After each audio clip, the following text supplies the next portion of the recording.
Halo teman-teman semuanya, apa kabar nih hari ini? Semoga selalu dalam lindungan Allah Subhanahu wa taala, dan balik lagi bersama kita Bang Muklis dan saya Brian di podcast Bocor Halus Politik, bisik-bisik politik, icak-icak politik nih kawan-kawan. Ya? Iya, dan hari ini kita kedatangan tamu spesial banget nih di suasana yang panas, ya, tapi dingin, tetap dingin ya. Di suasana Pilkada Belitung Timur. Ada siapa aja nih Bang kita? Mungkin perkenalkan nama mereka dulu ya. Ya. Yang pertama mungkin dari sisi sebelah saya langsung nih. Oke. Ada Pak Depri atau Bang Depri. Bang Depri. Iya. Kemudian yang di sebelahnya ada Pak Koko Haryanto. Oke. Nah, untuk perkenalan lebih lanjutnya mungkin biarkan mereka yang bicara. Betul. Iya. Tema hari ini kita bakal membahas tentang Belitung Timur di masa depan nih teman-teman. Kebetulan narasumber yang kita undang ini adalah orang-orang penting di masing-masing pasangan calon, baik di 01 maupun di 02 di Pilkada Belitung Timur. Jadi kita bakal kenalan dulu nih ke masing-masing dari tim pemenangan pasangan calon ini. Mungkin mulai dari urutan 1 dulu. Silakan, Bang Gogo. Ya, baik. Assalamualaikum warahmatullahi wabarakatuh. Saya kira ini perkenalan dulu ya. Ya, jadi nama saya ya nggak asing lagi, Pak Koko Haryanto ya. Saya aslinya dari Burung Mandi. Oke. Nah, alhamdulillah hari ini ya diundang di kegiatan ataupun acara ya bincang-bincang santai lah ya. Dalam suasana panas, tapi tetap hati dingin, tetap harus dingin. tetap dingin. Apalagi dengan kawan sebelah saya ini dari orang Ini harusnya ada pagar kan? bukan orang lain. Ini kita bersaudara. Iya. Jadi kadang-kadang nggak enak juga nih sama serumpun ini kan. Oke. Iya. Mungkin itu aja dulu sementara. Sebagai ya. apa nih di paslon 1 nih? Ya, saya sebagai ketua tim pemenangan. Baik. Iya, ketua tim pemenangan. Ya, jadi di tangan beliau inilah paslon 1 bertengger ya teman-teman. Iya. Mau jatuh atau malah naik. Iya, sudah lebih dari hampir 40 hari ya. 40 hari. Iya, jadi tidur agak sedikit kurang. Balik malam terus loh. Ya, kata Bapak ini dia suka mancing dia. Dia begadang yang biasa. Ya, doping vitamin mungkin ya. Iya, harus. Oke. Ya, selanjutnya mungkin Pak Depri, silakan perkenalkan dirinya. Oke, kawan-kawan, assalamualaikum warahmatullahi wabarakatuh. Salam sehat semua untuk rekan-rekan di Belitung Timur. Alhamdulillah pada siang ini kita dapat kumpul-kumpul ngelakar-ngelakar yang sangat luar biasa acara ini. Saya sendiri ya mungkin namanya masih belum berubah, masih tetap Depri ya, abang-abang, semua kakak-kakak. Dan kita dengan Pak Koko, nih Om Koko, sangat spesial pokoknya siang hari ini. Dan memang acara ini kita berharap mudah-mudahan yang pertama bisa memberikan nutrisi yang baik untuk kesehatan politik masyarakat ya. Jangan terlalu banyak atau mungkin banyak terpapar dengan isu-isu yang kurang baik ya di masyarakat. Nah, ini yang mungkin kita harapkan dari obrolan-obrolan santai ini.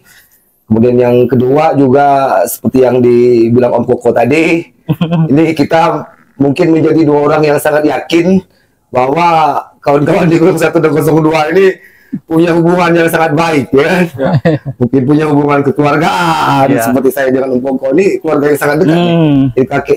Jadi neneknya Om Koko ini kakak beradik sama kakek aku. Gitu. Oh, malah hubungan keluarga. Keluarganya dekat, sangat dekat sekali. Dan mungkin juga teman-teman juga punya hubungan ya mungkin hubungan pertemanan. Kan bukan lebih pertemanan, sebenarnya sahabat. Iya, hubungan persahabatan. Mungkin juga punya nostalgia kerjasama di antara kawan-kawan 0102 ini.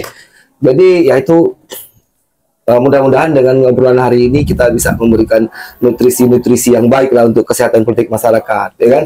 Nah, belum lagi sekarang konfigurasi partai politik di gubernur dengan bupati ini juga sebenarnya memberikan ruang untuk suasana yang sejuk bagi elit politik ya.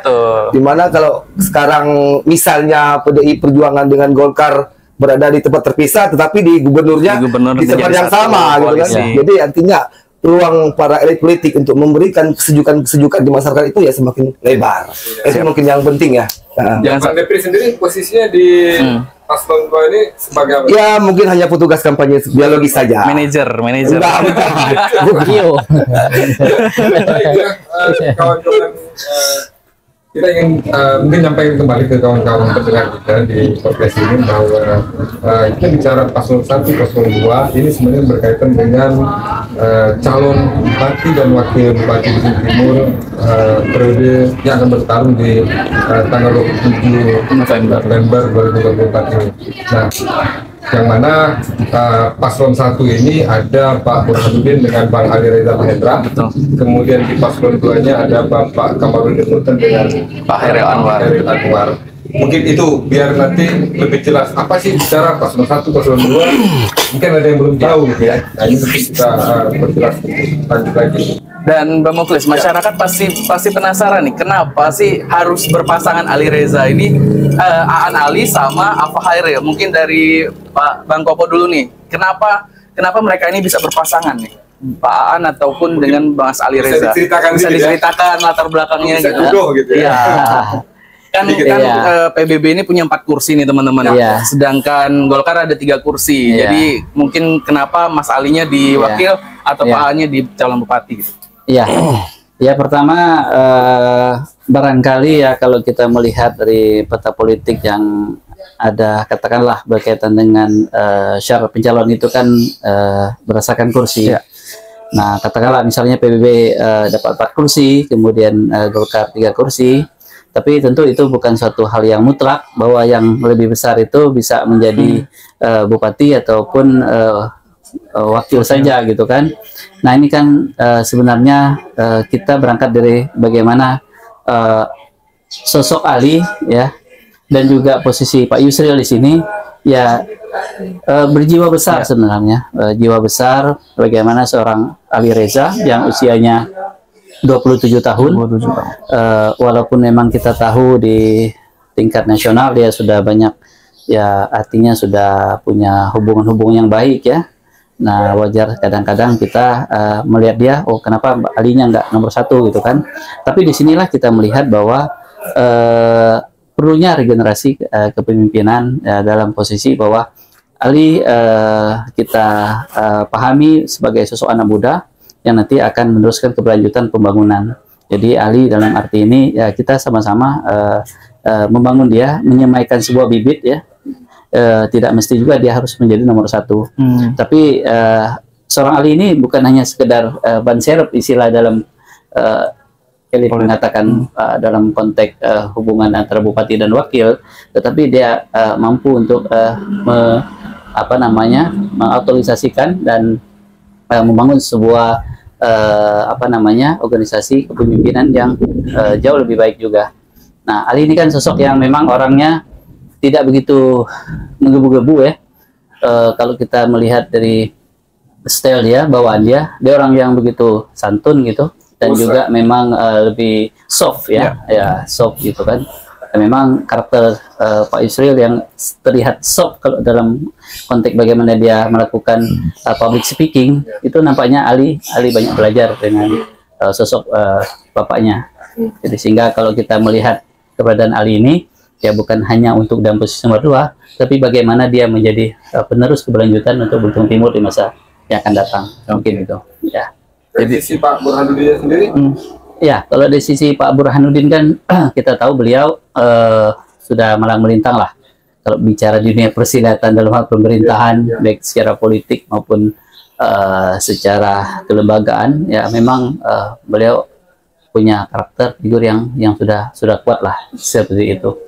Tapi memang kalau kita melihat dalam konteks ini beliau harus disokong ya, didukung dengan kekuatan-kekuatan yang di luar daripada kekuatan-kekuatan, artinya akan menambah daya dobrak yang akan dilakukan oleh pasangan berbuat ini.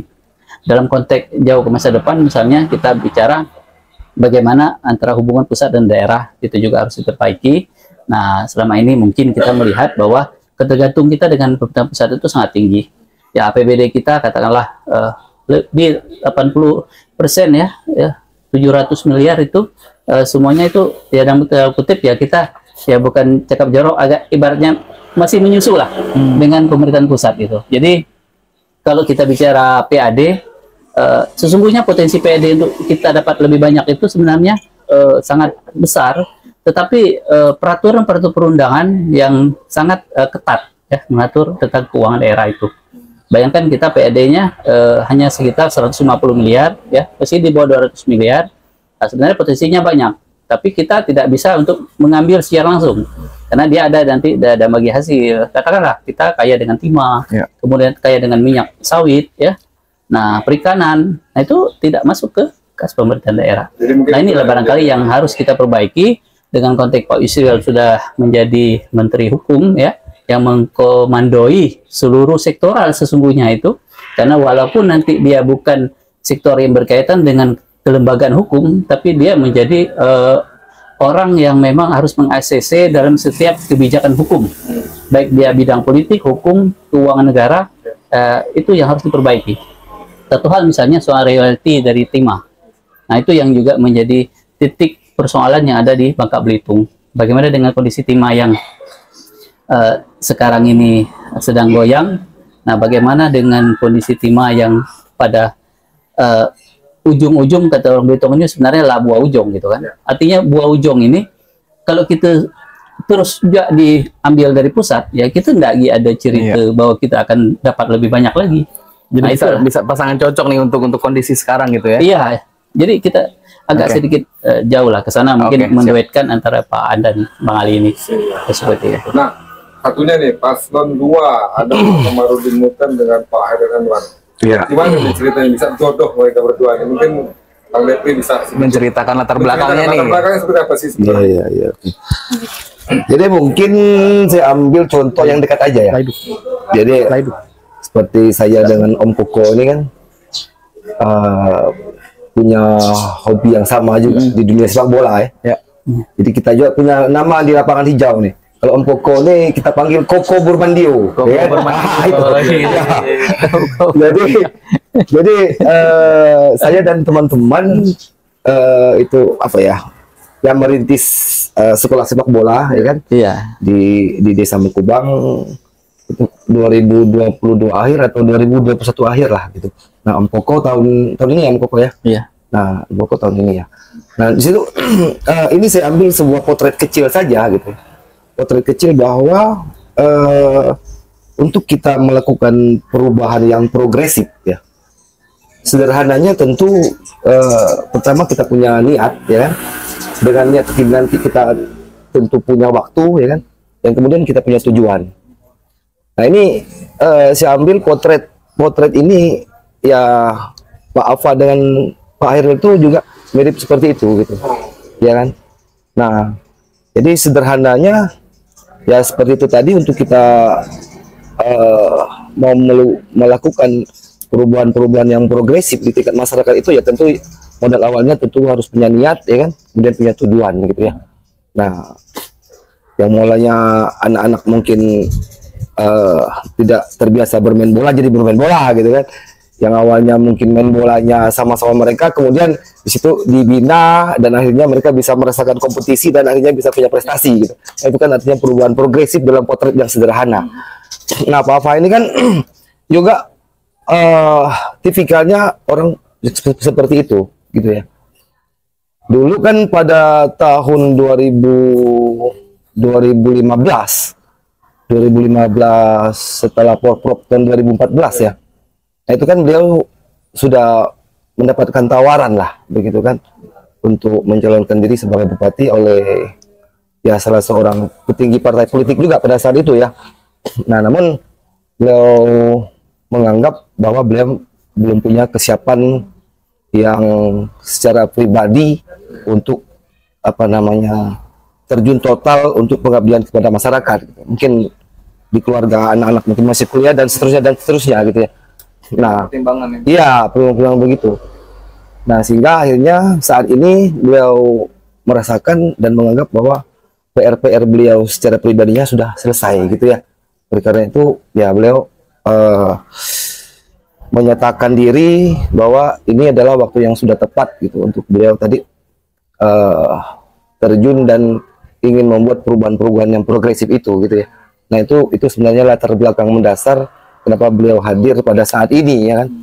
Nah, terkait dengan Pak Hairilnya sebenarnya sederhana saja.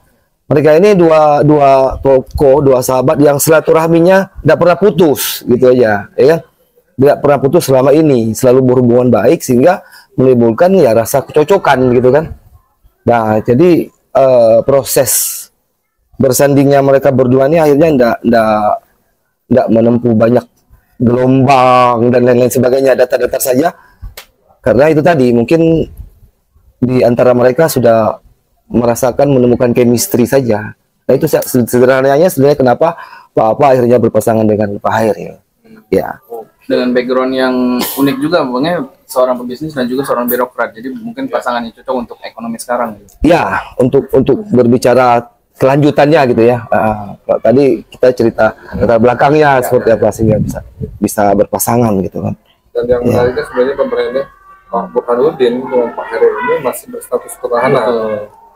Petahana, Pak Hairil sebagai wakil bupati. Itu yang menariknya. Tapi mereka berpisah dengan pasangannya masing-masing. Pastinya mereka juga punya harapan untuk memajukan Belitung Timur. Kedua pasangan ini. Artinya siapapun mungkin nanti yang akan dipilih oleh masyarakat pada tanggal 25 November itu punya niat yang sama untuk memajukan Belitung Timur. Yes. Oke, untuk kedua teman-teman nih, tim pemenangan ini kan dibentuk berdasarkan apa sih sebenarnya latar belakang dari tim pemenangan ini sebagai Pak Koko menjadi ketua ataupun Bang Devri sebagai apa tadi Bang manajer? Ya, tugas kampanye saja. Official. Mensederhanakan ya. Main bola. Ya, jadi saya itu sebenarnya ya historinya itu sangat panjang ya. Jadi saya ini kan awal karir saya ini kan memang saya jadi kepala desa ya di Burungmandi sebenarnya. Nah, background saya ini sebenarnya di di UI itu memang ilmu politik sebenarnya. Saya ini memang background ilmu politik. Jadi saya ingat dulu ketika saya selesai kuliah, kata Pak Yusril, udah kau pulang aja ke kampung, jangan kerja di sini gitu kan. Jadi makanya saya terngiang-ngiang gitu, kenapa hari ini Ali Reza, Yuri juga disuruh pulang ke kampung gitu kan. Maka kata-kata itu menjadi ingatan saya gitu ketika saya selesai kuliah. Kata Pak Yusril, kamu ini aja pulang aja ke kampung. Maaf Pak, saya bilang jadi apa di kampung kan? Udah jadi kepala desa. Inilah saya nggak pernah terpikir gitu kan. Nanti ya itu garis tangan saya, jalan saya gitu kan seperti itu. Ya akhirnya saya bisa alhamdulillah seperti ini. Dan memang ikatan secara emosional saya dengan keluarga itu memang karena memang beliau dulu banyak membantu lah, membantu kita untuk ya agar anak-anak kampung itu ya punya semangat lah, punya harapan lah. Ya, karena saya tinggal di hutan ya Bang Devri ya. Ya, tidak punya niat awalnya karena orang tua saya kan nggak ada kan. Jadi ibaratnya itu ya saya diberi kesempatan untuk mengenyam pendidikan di luar ya syukur alhamdulillah. Nah, yang menariknya kan ketika saya didaulat untuk menjadi ketua tim pemenangan berlian waktu itu kan pada tahun Pilkada 2014 ya, 2015 ya. Nah, jadi ini kan menduetkan Pak An dengan Pak Yusli dengan Pak An ya. Nah, waktu itu lawannya ya sahabat saya sebenarnya Pak Pezi lawannya kan. Nah, Pak Pezi, Pak Basuri dengan Pak Pezi gitu kan. Nah, ya karena kita sudah diberikan kepercayaan ya kita harus berjuang bersama-sama ya profesional lah. Walaupun ya saya dengan Pak Pezi hubungannya sangat baik gitu kan. Dan ternyata terbukti waktu kami di pilkada selanjutnya 2020 ya kita satu tim dengan Pak Pezi, dengan Bang Devri, ya kan. Nah, artinya memang tidak ada persoalan dan yang kita lawan itu Pak An kan. Nah, jadi yang menarik juga gitu kan. Ya, karena saya ini memang jiwanya orang nggak pernah ada dendam, ya saya bebek aja. Walaupun Pak An pernah kita dukung dan kemudian menjadi lawan, setelah itu kemudian beliau jadi bupati dan saya di DPRD, ya saya tetap sama bersahabat. Jadi saya lupakan segala sesuatu dalam konstelasi politik, adanya konflik, adanya sifatnya itu, tapi hanya untuk dalam konteks pilkada ini aja gitu kan. Dan saya cepat termasuk orang yang melupakan lah apa-apa yang memang ada pertikaian ya biasa lah. Kalau kita ini kan dalam pilkada ini ya kita konteksnya ya bersilat lidah lah. Ibaratnya kan kalau si abang gini, si B enggak bilang begini gitu kan seperti itu. Tapi itu hanya sebuah kompetisi yang sehat, misalkan dalam koridor-koridor yang sesuai dengan aturan. Nah, konteks dalam hari ini ya artinya kita kembali lagi, saya harus mendukung Pak An lagi gitu kan, dengan konteks bahwa beliau menjadi calon pasangan bobot ini dan bergandeng lagi dengan anaknya Pak Yusril. Nah, sebenarnya saya awalnya memang belum bersedia untuk menjadi ketua tim pemenangan karena saya ini hanya ketiga kali. Nah, karena memang saya melihat kalau bisa ada apa namanya figur lain atau orang lain gitu kan. Sempat menolak artinya? Ya, bukan menolak, tapi saya belum mengiyakan. Saya sampaikan kepada kawan-kawan koalisi, bisa nggak ada orang lain misalnya yang bisa menjadi tim pemenangan gitu kan. Nah, saya bukan berarti saya nggak akan berada di sini gitu kan. Saya ingin kawan-kawan yang lain selain saya punya pengalaman juga gitu kan. Nah, hari ini kan kalau kita bicara di tim pemenang atau tim pemenangan, pengalaman itu hanya dimiliki saya sendiri. Nggak ada orang yang memiliki itu. Ya, ya mungkin seperti itulah. Jika ketika saya bicara bagaimana apa namanya itu sebagai ketua tim itu ya bagaimana merasakan bagaimana denyut nadinya seorang tim pemenangan itu mengatasi berbagai macam persoalan-persoalan, ya itu juga tidak ada ilmunya gitu kan. Tapi memang harus ditempa dengan pengalaman-pengalaman menghadapi gelombang pasang, gelombang surut ya, angin kencang, badai puting beliung ya kan, itu semuanya harus diatasi dengan kalau ketua tim itu udah boleh wajahnya marah, misalnya ngeliat kawan saya Anjas suka ngomong-ngomong ke saya tidak boleh marah gitu kan. Nah itu setelah jadi ketua tim pemenang kira-kira kan kemarin berseberangan, sekarang menjadi teman nih, gimana ada upward ya gitu, ada kesan-kesan gimana gitu? Ya, saya itu karena biasa melepaskan diri dari konteks masa lalu dan pilkada, saya tidak ada masalah, saya baik-baik aja dengan Pak An, karena memang ketika kita kalah melawan Pak An, ya setelah itu ya saya tetap bertegur sapa, tidak ada suatu hal yang aneh gitu, hubungannya baik-baik saja. Karena itu hal yang wajar. Iya, dalam hal wajar dalam politik. Jadi hari ini kita berhadapan ya. Kalau dalam konteks ini saya berhadapan dengan Pak Besi. Kemarin saya sekretarisnya beliau ketua tim saya ini. Jadi saya suka ini WA, telepon-telepon. Kadang-kadang pada saat kampanye saya posting ke dia foto ini kegiatannya. Wah, kata dia, di kampung ini daerah saya udah habis ini Pak Koko ambil masanya gitu kan. Jadi kayak lucu-lucuan aja gitu. Nah, seperti itu. Ke Bang Devi nih. Yang katanya tadi petugas kampanye. Tapi menarik gitu. Mungkin bisa diceritakan juga nih. Iya, cuman sebelumnya ini ya, nyambungin yang Om Koko nih. Jadi kalau Om Koko ini kan kalau kayak Mak Panggung itu, ya kan, memang sudah terkenal masakannya enak. Jadi akhirnya orang minta tolong terus, sudah batas. Kalau Mak Panggung ini, ini luar biasa ini. Begitu apa ya? Iya, panggungnya. Dari periode ke periode, dari gawai ke gawai, Pak Koko terus Mak Panggung. Ada juga berpikir nanti kalau pikir di 9, ini nanti apakah saya harus sudah bilang, oh jangan saya lagi lah, cukuplah supaya ada regenerasi. Ya bukan berarti saya ini kan tetap ya, karena saya ini orang politik ya. Nah, saya orang politik artinya memang ini bagian dari ya pekerjaan dan memang sudah menjadi ya hidup saya di politik ini. Nah, kadang sebenarnya saya dipilih sama Bang Depri ini ya, kita mohon maaf ya, kami di Damar ini ya, apa namanya KO lah, ada dapat ini kan ya. Tapi dalam hal pergaulan baik politik maupun di sosial masyarakat ya ternyata tidak bisa apa namanya, tidak bisa hilang gitu. Ya hari ini walaupun dalam konteks saya nggak jadi DPRD, toh orang juga datang minta saran masukan itu kadang-kadang sudah nggak bisa lagi saya hindari gitu. Ya mau gimana lagi gitu kan. Nah seperti itu. Ya mungkin ke depan ini ya dalam gawai politik ini ya seakan-akan apa namanya, kita ini ya munculkanlah figur-figur panggungnya lain yang mungkin punya masakan-masakan yang lebih apa terkini, lebih bagus ya. Cuma hati-hati dengan kalimat Pak Koko nih, ya kan? Kalau periode kemarin beliau Mak Panggung, tahun depan kan beliau tidak mau lagi Mak Panggung nih. Jangan-jangan jadi mempelai nanti. Iya. Tadi kan ceritanya Pak Koko mau jadi ketua tim pemenangan. Nah, dari sisi Bang Devi sendiri sebenarnya tadi mengenalkan diri sebagai petugas kampanye. Karena kawan-kawan perlu tahu semua penonton kita bahwa dari paslon 2 ini sebenarnya ketua tim pemenangannya adalah Pak Rezi Sosea. Tapi memang untuk sepertinya yang tampil hari ini adalah Bang Depri. Nah, mungkin bisa Bang Depri, kenapa memasang label bahwa sebagai petugas kampanye. Ya, Seperti apa sebenarnya kesediaan Bang DP untuk menjawab tantangan ini? Gitu? Jadi gini.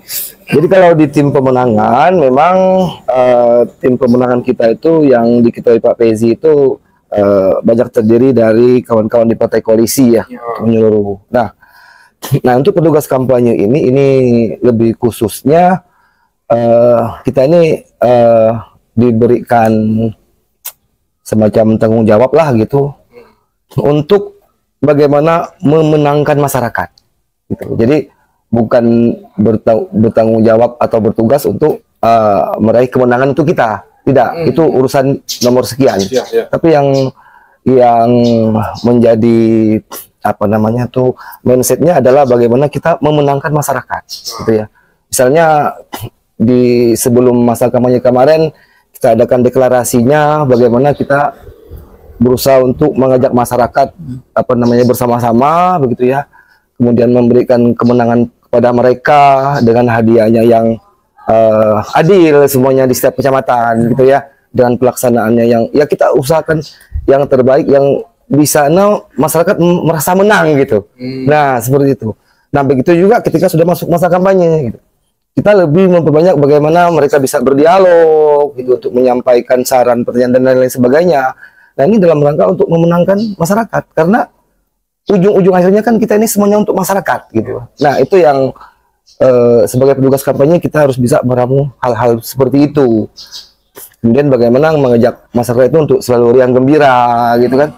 Nah di saat kita berkampanye ya itu tadi lah. Yang penting intinya adalah bagaimana kita ini bisa untuk mengajak masyarakat tuh merasa menang mereka itu. Ya, kalau urusannya kita nanti menang atau kalah itu bukan menjadi urusan kita. Kita hanya usaha saja, hasilnya kita serahkan pada Yang Maha Kuasa. Takdir tadi ya. Ya. Nah, itu perbedaannya. Itu perbedaan. Ya. Kita nggak bisa menentukan kita menang apa enggak. Oh, nggak boleh. Iya. Mungkin yang selanjutnya ini yang paling menarik bahwa pastinya nih, Pak Brian ya, bahwa setiap kampanye itu selalu ada yang namanya tagline, ada slogan, semboyan atau apalah namanya gitu ya, yang akan digunakan oleh masing-masing pasangan calon. Nah mungkin yang pertama ke Pak Koko dulu nih, apa yang menjadi tagline mereka dan kemudian bisa nggak dijelaskan dari tagline itu apa sih sebenarnya maksud dan tujuannya? Sebelum itu nanti dulu, masyarakat mungkin penasaran juga, sebenarnya tim pemenangan ini dibayar nggak sih? Oh. Dan ada dalam pernyataan di sosial kita, mereka ini punya nama tapi tidak punya dana. Wah, itu luar biasa itu. Kapan dari? Ya namanya penghulu ya. Masa penghulu gak pakai itu? Memang mereka ini berkuah-kuah gitu. Siapa yang mau jawab dulu? Ya, ini sudah 2 pertanyaan. Ini pertama soal tadi ya. Yang pertama saya nanti di belakangan. Oh nanti ya. Wow. Jadi ini ya. Ya. Jadi ini kan semuanya berangkat dari pengalaman ya. Artinya kalau saya sendiri karena ini sebuah pengabdian bagi saya ya, pengabdian bagi saya kepada partai ya, kepada Pak Yusril ya. Karena ini memang saya tidak mengukur dengan konteks wah saya nanti kalau jadi ketua tim harus bayar dapat berapa, kemudian mau dapat apa. Saya katakan bahwa saya hanya berjuang ya, berikhtiar ya untuk membuat sebuah katakanlah pertandingan ini berakhir dengan hasil yang kemenangan ya. Jadi saya tidak dalam konteks saya dapat apa atau saya mau dibayar berapa, tapi yang intinya kalau kita dalam hal konteks kita melakukan kegiatan kampanye segala macam itu kan butuh pembiayaan.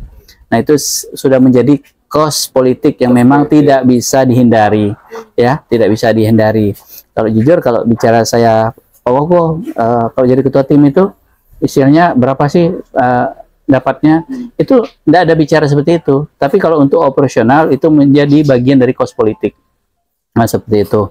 Jadi walaupun dalam konteks kita melakukan ini, kita melakukan upaya-upaya pemenangan, tentu ada kos politik yang harus dikeluarkan oleh paslon. Nah kita ini kan hanya mengaturnya ya, mengaturnya supaya kos politik yang ada itu ya berbanding lurus dengan hasil yang akan dicapai.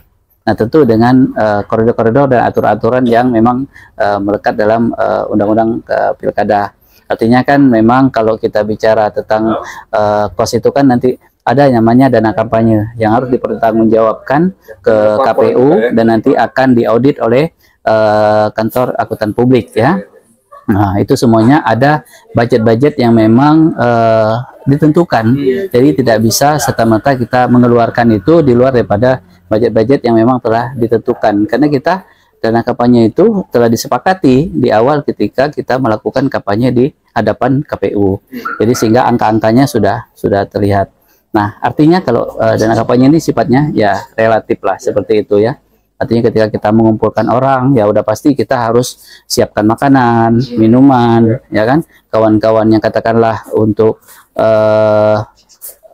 menata ataupun mengerjakan suatu kegiatan di satu kampanye, ya kita tetaplah memberi mereka ya barangkali yang memadai, dalam arti ya buat ongkos mereka yang sifatnya itu bukan dalam arah konteks kita untuk membayar mereka, tapi ya kita hanya sekedar ya kos politik yang tidak begitu ya, artinya Sewajar lah. kata abang tadi ndak sing buku aku aja lah gitu kan. Jadi tap wajar lah ya, tap wajar lah ya, seperti itu. Oke, thank you Bang Gogas. Ya. Bang Depri gimana nih? Ya kalau saya ya itu sudah dijelaskan rinci lah sama Om Toko, ya kan? Ya itu sudah pasti seperti itu. Hanya tambahannya sedikit saja. Ya mungkin tambahannya kalau saya ini meminjam bahasanya Cak Lontong gitu ya. Ya bahwa apapun yang saya lakukan ini saya tidak pernah memikirkan honor, ya kan? Biarlah ketua tim yang memikirkan honornya, saya tinggal terima saja. Ah, itu aja. Ya. Ya. Oke. Balik ke pertanyaan Bang Muklis tadi. Mungkin dari tadi Bang Koko terus yang nanya, yang jawab pertama. Yang sekarang Bang Depri dulu nih yang Siap. tagline nyaman Bekawan ini seperti apa sih artinya, atau mungkin berrelate-nya dengan keadaan sekarang? Oh, oke. Jadi yang pertama, tagline kita pertama itu kan awalnya itu yakin ada jalan ya. Yakin ada jalan ini kan intinya adalah optimisme sebenarnya ya. Optimisme yang juga dibarengi dengan kehadiran Fa'afa sebagai sosok dengan background pengusaha ya. Nah, tentu kalau background pengusaha ini tentu optimismenya tidak boleh putus-putus kan. Yang namanya pengusaha ya pasti seperti itu kan. Malah ada ibaratnya tuh kalau pengusaha ini katanya ada otak lebih gitu ya, istilahnya gitu ya. Nah, optimisme itu yang pertama, dan kemudian hadirnya kemudian nyaman Bekawan itu ya itu tadi sejarah bagaimana pertemanan Fa'afa dengan Ayah Hairil ini yang tidak pernah putus selama ini. Nah dari situlah akhirnya mereka berkesimpulan bahwa untuk kita ke depan bekerja untuk Belitung Timur ini ya harus yang awalnya pertama-tamanya diusahakan untuk berteman semuanya gitu ya, ya berkawan gitu semuanya.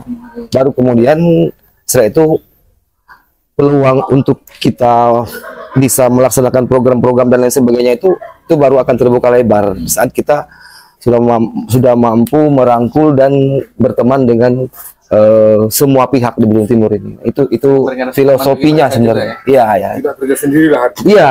Yang berkawan ya. Dan juga berrelate sama program-program yang dicetuskan dari Pak Komarudin sama Pak Herir juga ya Bang? Iya betul. Ya mungkin Pak Koko. Iya.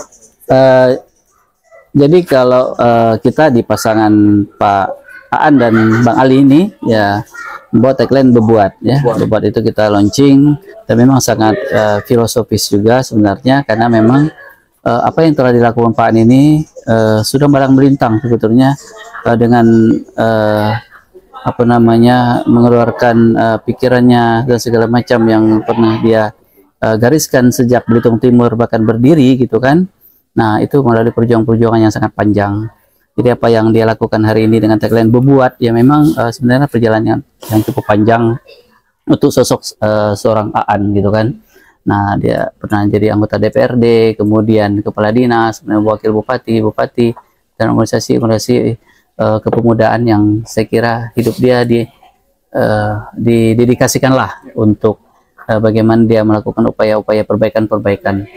Walaupun tentu apa yang dilakukan itu juga memang harus mendapat sambutan dari berbagai pihak, yang memang harus ada kekuatan lain yang memang juga harus kita tangkap gitu kan. Karena kita ini tidak bisa aja hanya kata orang jago kampung ya, jago kampung. Bagaimana tentang dunia luar sekarang ya kan? Itu juga harus kita mampu untuk membangun hubungan. Nah, hari ini kita lihat bagaimana hubungan pusat dan daerah, dan menjadi tawaran-tawaran yang menarik ketika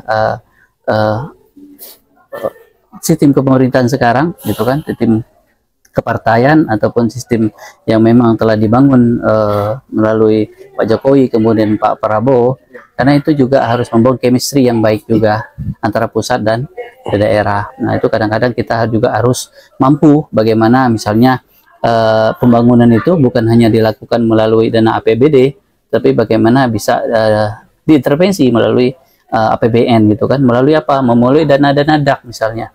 Itu kepiawaian seorang kepala daerah yang punya hubungan yang baik dengan DPR RI, dengan kementerian, itu juga memang harus menjadi satu kecakapan khusus yang memang harus mampu untuk berbicara lebih banyak dan bisa melakukan upaya-upaya terobosan seperti itu. Makanya dengan konteks bebuat ini, artinya Pak Adi itu sudah berbuat dengan berbagai macam kekurangan dan kelebihannya. Nah, dengan kehadiran sosok Bang Ali ini akan memperkuat bagaimana posisi Belitung Timur hari ini dan untuk yang 5 ataupun 10 tahun ke depan. Dengan konteks hari ini pemerintahan sudah berganti, rezim sudah berganti, dan ini akan ada perubahan-perubahan yang sangat signifikan. Nah, maka soal pertimahan misalnya bagaimana Pak Antula banyak berbuat, bagaimana mengatasi persoalan-persoalan pertimahan. Hanya memang bagaimana kewenangan itu berada di tangan-tangan pemerintah pusat. Kemudian juga pembagian kekuasaan dalam arti mengatasi berbagai macam persoalan kedaerahan itu, kita tahu misalnya di bidang pertambangan, kehutanan, kemudian kelautan. Nah, itu yang menjadi sebenarnya core daripada daerah kita ini ya. Kita dikelilingi oleh laut ya, kita hutan banyak.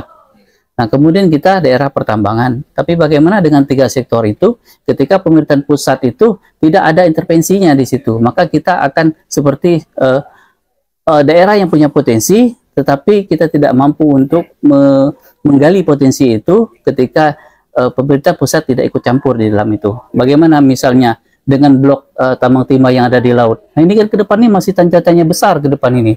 Bagaimana ini yang harus kita menjadi tantangan kita, baik itu dalam posisi 01 ataupun 02 misalnya, siapa nanti yang diberi amanah oleh pemerintah, oleh masyarakat ya. Ini PR-PR terbesar yang juga harus dipikirkan oleh orang-orang yang memang mampu untuk mendesain ini menjadi satu kebaikan untuk Belitung Timur dan untuk Belitung Timur yang berkelanjutan. Oke, H-23 sampai tanggal 27 November sudah berpuluh-puluh hari tim-tim pemenangan 1 maupun 2 bercengkrama, bekerja sama dari 6 partai masing-masing. Masih kompak gak sih sebenarnya antara 1 dan 2 ini? Maksudnya tim pemenangannya gitu. Seberapa kompak, masih seberapa kompak kedua pasangan calon ini dari masing-masing tim? Ya, baik. Jadi kita ini memang selalu melakukan rapat-rapat evaluasi ya, rapat-rapat, kemudian kita sudah punya grup-grup tersendiri. Jadi ketika ada persoalan-persoalan di tingkat lapangan berkaitan dengan kerja-kerja kawan-kawan di partai politik, itu selalu diinformasikan kepada kita dan saya selaku tim pemenangan. Jadi apapun persoalan-persoalan yang ada, itu selalu disampaikan dan nanti kita akan diskusikan dengan paslon. Jadi kalau kita melakukan kegiatan-kegiatan kampanye, perwakilan 6 ya partai pengusung, dan sebenarnya ada 5 yang partai pendukung, itu sampai hari ini tetap solid ya, tetap solid, dan tidak ada satu persoalan apapun yang memang menjadi menjadi sandungan bagi kami. Jadi tetap hari ini mereka tetap tegak lurus ya dalam memenangkan pasangan 01, dan terbukti sudah hampir 100 titik kita melaksanakan kegiatan kampanye, baik kampanye ideologis kurang lebih hampir 75 dan sekitar 20 lebih kita belusukan, dan hari ini kita ada belusukan dan juga dialogis, artinya kita tetap bekerja sama dengan baik dengan partai-partai yang ada di apa namanya ada dalam koalisi itu, karena untuk menentukan satu titik itu tidaklah mudah terkadang, dan bahkan kalau untuk hari ini kita bisa dianggap beberapa titik satu hari itu memang tidak mudah kalau partai-partai ini tidak solid. Nah seperti itu, karena kita harus menjaga hati dan perasaan kawan-kawan ya ketika untuk melakukan upaya-upaya gerak-gerakan itu, bagaimana harus satu langkah, satu bahasa, satu perintah, jadi sehingga tidak kocar-kacir dalam perjuangan kita seperti itu. Jadi apapun persoalannya, nah insya Allah kalau kami di pasangan satu itu selalu kita respon dengan baik, nah, seperti itu. Siap, Bang Devi silakan. Kalau ditanya tim kita ini sekarang masih kompak atau tidak gitu ya, ya syukur alhamdulillah kita justru semakin kompak ya, karena ini juga akan mengalir dari paslonnya. Jadi kalau kita kan paslonnya pakainya sama gitu kan, seragam, selalu seragam, kompak, dan mereka juga selalu pergi berdua ya itu. Jadi alhamdulillah semakin kompak. Nah dari paslon ini nanti dia akan ikut ke bawah karena ada teladannya, ada contohnya gitu ya. Ya, jadi yang lainnya pada ikut dan semakin kompak dari hari ke hari. Ya itu. Kalau ditanya kompak atau tidak ya. Masih. Ya. Dua-duanya masih kompak ya. Ya. Ya mungkin tadi sebenarnya masih ada kaitan dengan apa namanya, telah ditanyakan tadi ya, bahwa memang ada isu-isu yang berkembang, kemudian saling lempar, kemudian juga akhirnya itu menimbulkan apa namanya, reaksi di masyarakat dalam bentuk kritik-kritik yang disampaikan masyarakat di media sosial dan segala macam.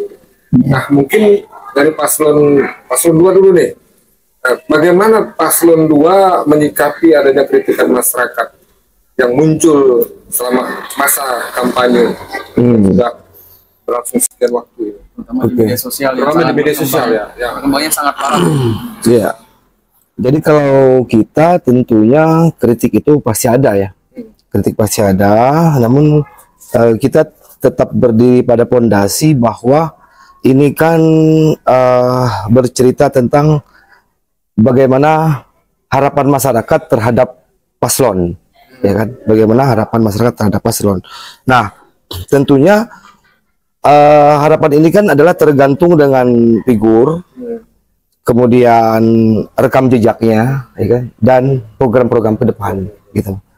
Nah, persoalan ada kritik, tentu ini artinya ada kekurangan. Itu sudah pasti, ya kan?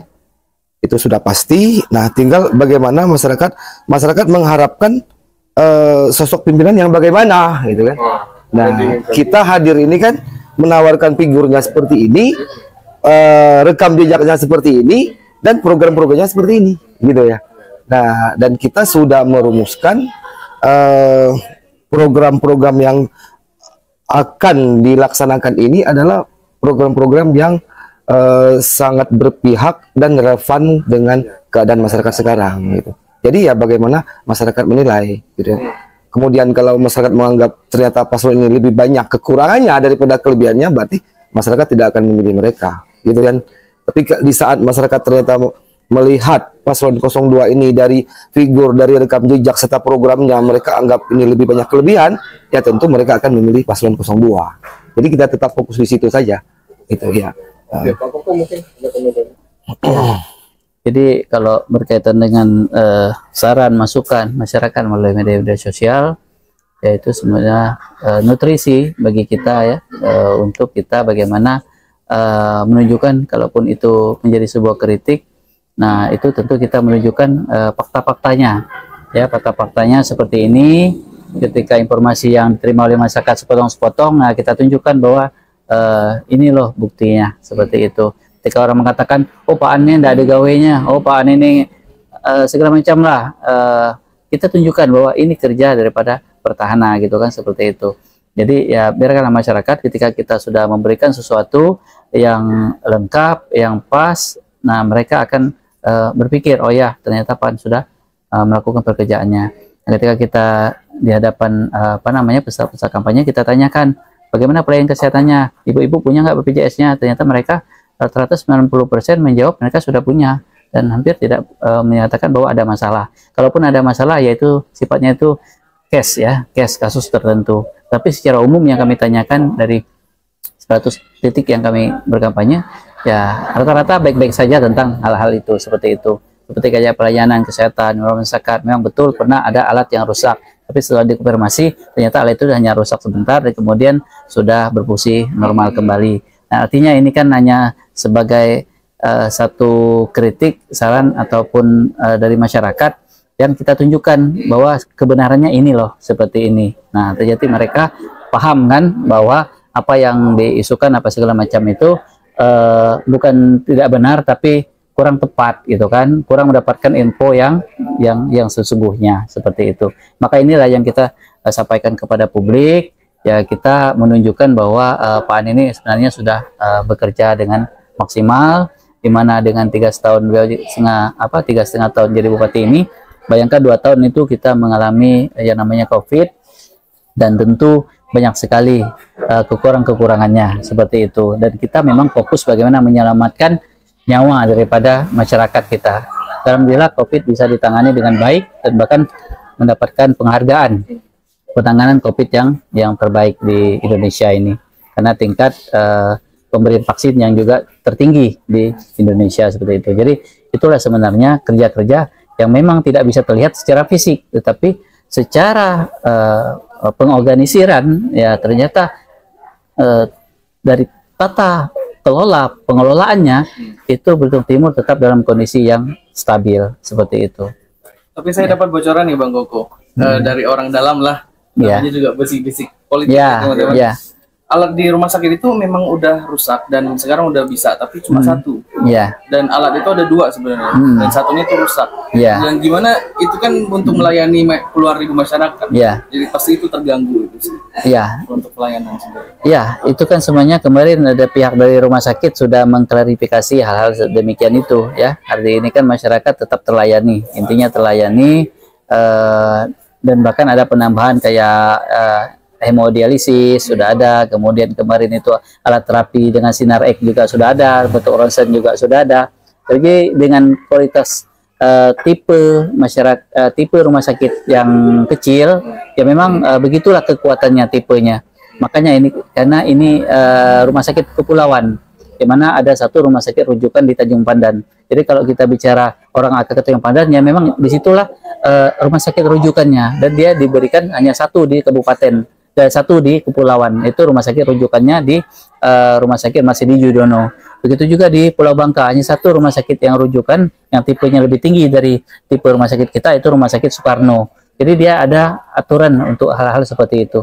Jadi kita kalau menambah berbagai macam peralatan yang ada, pertama yang akan mengoperasikan siapa, kemudian tipe rumah sakitnya harus tingkatkan seperti itu. Jadi ini akan berjenjang dengan skala jumlah penduduknya dengan perbandingan jumlah dokter. Ini semuanya ada ketentuan yang mengatur. Jadi itu sebenarnya yang ditanyakan masyarakat. Sekarang ini kan ketika berobat semuanya harus terlayani. Kenapa tidak ada yang namanya misalnya CT scan? Sebenarnya tidak ada. Karena kita itu akan merubah daripada tipe rumah sakitnya. Barulah fasilitas yang itu bisa ditingkatkan, dan keberadaan dokter juga yang memang harus ditambah. Mungkin kita sudah mau sesi terakhir nih. Ini. Yang menarik tadi dari apa yang sudah disampaikan, tentu kedua pasangan calon ini punya jualannya yang bisa ditawarkan ke masyarakat. Mungkin dari Pak Koko sendiri bisa diceritakan apa kira-kira alasan kenapa masyarakat harus milih paslon Burhanuddin dengan Bang Ali Reza Mahendra? Tiga poin saja. Silakan jual paslon satu ini ke masyarakat. Ya, pertama paslon kita ini pertama Bupati Pertahanan kita yang sudah memiliki pengalaman ya di dunia birokrasi. Artinya walaupun beliau juga seorang politisi, tapi beliau juga seorang birokrasi dan juga mampu menyampaikan sesuatu hal yang memang untuk memberikan penguatan terhadap daerah kita, mampu untuk berbicara yang lebih tinggi di hadapan para elit nasional. Saya kira juga beliau sudah punya track record tentang itu, sehingga insya Allah apapun yang menjadi aspirasi kita, hal-hal yang mungkin bisa untuk mendobrak dari sekat-sekat yang selama ini mungkin masih ada hal-hal yang ini, dan saya kira dengan berpasangan dengan Ali Reza Mahendra ini hal ini sudah menjadi satu jalan yang sudah terbuka. Jadi insya Allah jalannya sudah tidak ada halang-halangan lagi. Nah seperti itu. Yang kemudian yang kedua, memang Pak ini walaupun tadi 3,5 tahun, tapi saya kira juga penghargaan artinya kepercayaan pemerintahan pusat terhadap pemerintahan daerah ini cukup tinggi dengan berbagai macam penghargaan yang sudah beliau terima. Dan kemudian yang ketiga itu adalah bagaimana dengan memadukan sosok yang berpengalaman dan sosok anak muda yang memang punya visi cerdas dan juga berwibawa, ini akan menambah kekuatan ya agar Belitung Timur itu dianggap orang. Karena Belitung Timur kaya dengan potensi figur-figur yang terbaik buat bangsa ini ya, Pak Yusril, ada Pak Ahok, ada waris-warisan. Ini harus diteruskan ya. Jadi kita itu jangan sampai turun kelas gitu. Kalau kemarin dianggap Belitung Timur itu yang terbaik, baik dari sisi kefiguran dan segala macam, kita jangan sampai turun kelas dianggap orang tidak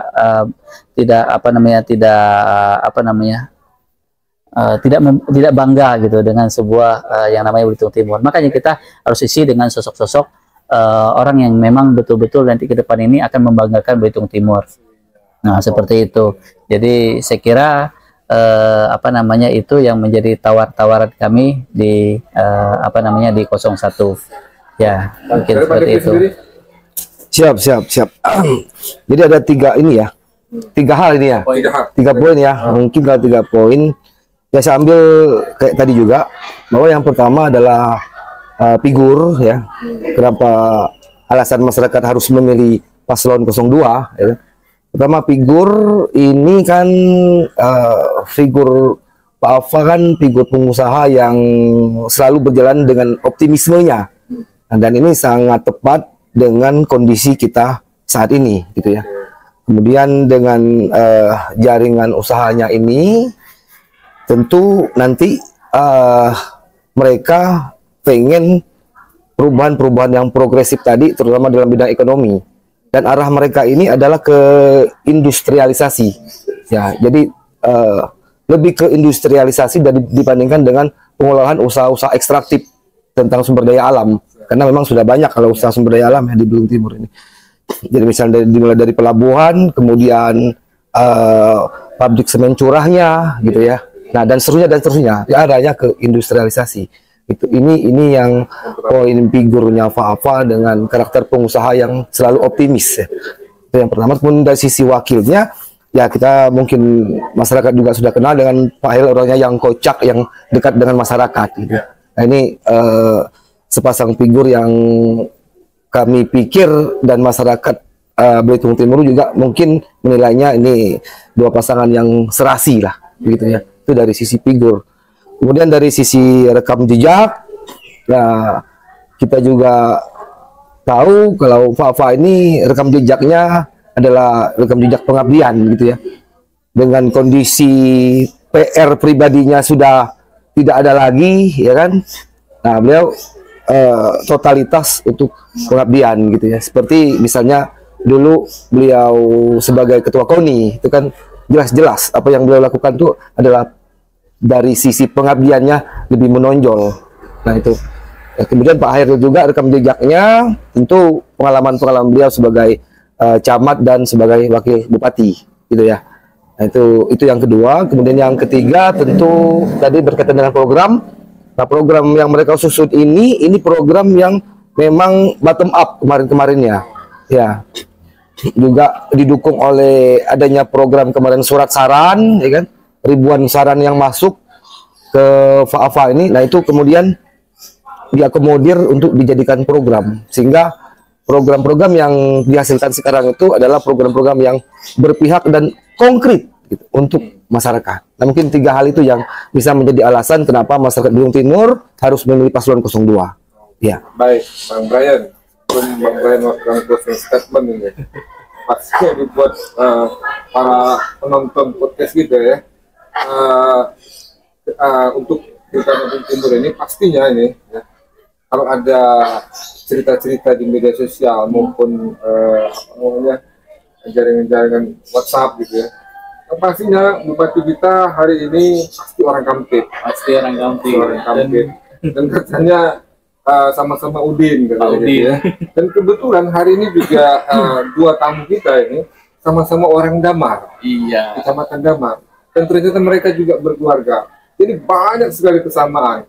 Tinggal terakhir mungkin nanti silakan para penonton podcast dan juga masyarakat secara luas menentukan pilihannya di tanggal 27 November 2024. Apakah memilih paslon 1 Burhanuddin dengan Ade Reza atau paslon 2 Kamarudin Muten dengan Pak Hairil Anwar. Silakan Raya. Oke, dan pada akhirnya juga ini kan kita udah lihat nih elit-elit politik dari paslon 1 maupun paslon 2 bertemu, bahkan bersahabat dan bersaudara bahkan. Jadi jangan sampai teman-teman pendukung di bawah-bawah itu terlalu radikal lah ya mendukung pasangan calonnya masing-masing. Jadi kita harus tetap damai dalam pilkada ini, terus mengutamakan kekeluargaan juga. Karena sudah dibuktikan dengan Bang Koko juga kemarin lawan sekarang jadi kawan dalam koalisi. Seperti itu. Dan dalam politik itu semua bisa terjadi ya Bang Idris ya. Jadi berhubung kita berdua ini sudah diundang, ya, sebagai apresiasi kita terhadap ini kita harus diundi dulu siapa yang bayar, ya kan? Ya, udah. Boleh. Ya, boleh lucu gitu. Ya. Oke, Koko ya, karena kita sudah merasa sangat dihargai ya oleh acara ini. Kita berikan apresiasi kepada mereka. Nah, kita undi ini siapa yang bayar. Oke, sweet. Yang menang yang bayar ya. Iya, yang menang yang bayar. 3 kali sekali. 3 kali ya, 3 kali. Iya. Berapa kali? 3 kali. 1, 2, 2 sama. Ini terakhir ya. Iya. Terakhir.